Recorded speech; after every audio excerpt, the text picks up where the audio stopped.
That's what we do in the club in New York.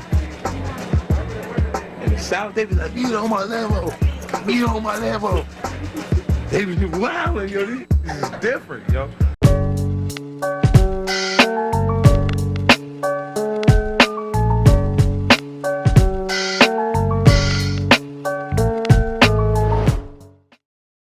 Hey yo, what's going on YouTube? I am Kane. Welcome to the channel. Thank you for being here. Like always, I hope everybody out there is doing well. Today I'm going to be continuing with the G Unit classics. I got Young Buck's debut studio album, Straight Outta Cashville. The album released on August 24th, 2004, debuting at number 3 on the Billboard 200 and selling 261,000 copies in its first week. As it stands right now, Straight Outta Cashville is certified platinum. Those numbers were very beautiful to see, especially because of how little promotion the album got after the Vibe Awards incident. For those of you cats out there who don't know, back in 2004 there was a huge brawl at the Vibe Awards, you know what I'm saying? Everything jump started when Dre got sucker punched by some cat, you know what I'm saying? They start scrapping and now it's a melee between everybody, and Buck allegedly, right, we don't know, you know what I'm saying, stabbed somebody for Dr. Dre.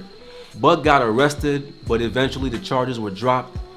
Like, if I'm in a melee like that, if I'm in a scrap like that with a bunch of people, like, I need niggas like Young Buck with me. You know what I'm saying? Loyalty is extremely hard to come by, and a lot of cats in that situation would have ran their ass away. You know what I'm saying? But shout out to Buck. I give him mad respect for that. The whole Vibe Awards incident perfectly sums up Young Buck. You know what I'm saying? Like, he was a G-Unit soldier who would run down on anybody.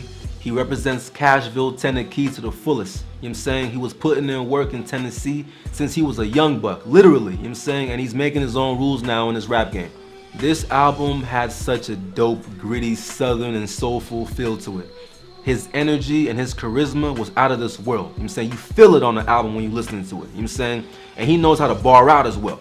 Buck's writing ability was never really appreciated, you know what I'm saying? Because that was a common stigma with a lot of southern artists, especially back in the day. Buck had Lil Jon on here producing, DJ Paul, Juicy J, Needles, Shaw Money XL, and the feature list was even crazier. You know what I'm saying? You had 50, of course, the rest of the unit. You know what I'm saying? You had Lil Flip, you know, Lil Fliparachi. You know what I'm saying? Damn, I miss that dude, man. You had David Banner, Ludacris, Stat Quo, you know what I'm saying? Very much a southern showcase. I love that emphasis on the South, not just on himself, but on other artists and creators who represent the South as well. There were 2 main singles on this classic album. You had Let Me In featuring 50, and every girl's favorite Buck song, Shorty Wanna Ride. I know some of you guys may be shocked for me to say this, but I never really liked Shorty Wanna Ride. I don't know why, you know what I'm saying? Like, the video was cool, you know what I'm saying, but I just never understood why everybody went crazy over that shit. I just didn't like it too much. Now, Let Me In, that was my shit, you know what I'm saying? I used to watch the music video all the time when I was a youngin'. You know what I'm saying? The junkyard, all the cars, the chicks dancing on top of the cars, like, was dope as fuck, you know what I'm saying? Like, Needles produced the track and he did his thing, you know what I'm saying? The beat has always stuck with me and was always one of my, like, favorite beats, one of the coldest, man. There were so many dope tracks on this album though, man. You know what I'm saying? Like, that's a common characteristic of a classic album, you know what I'm saying? You had joints like Do It Like Me, Welcome to the South, I'm a Soldier, Bonafide Hustler, Stomp.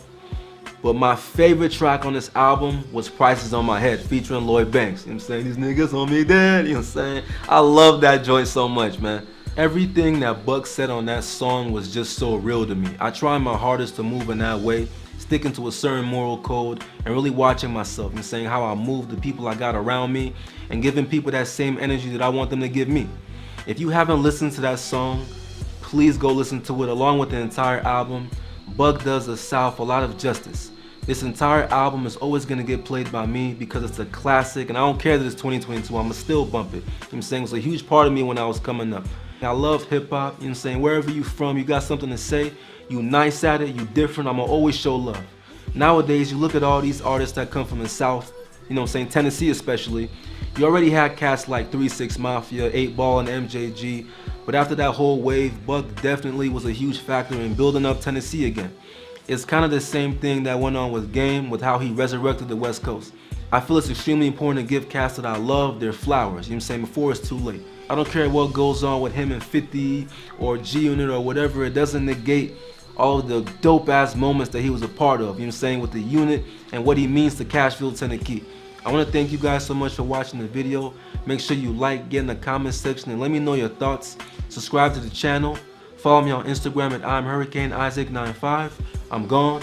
Peace. Just stand on what you say and everything gon' be okay. Available for face, I got the clippers and the blades. He think he hot like a potato, get his ass turned in a leg. I'm the preacher, not a teacher, I cannot give you an A.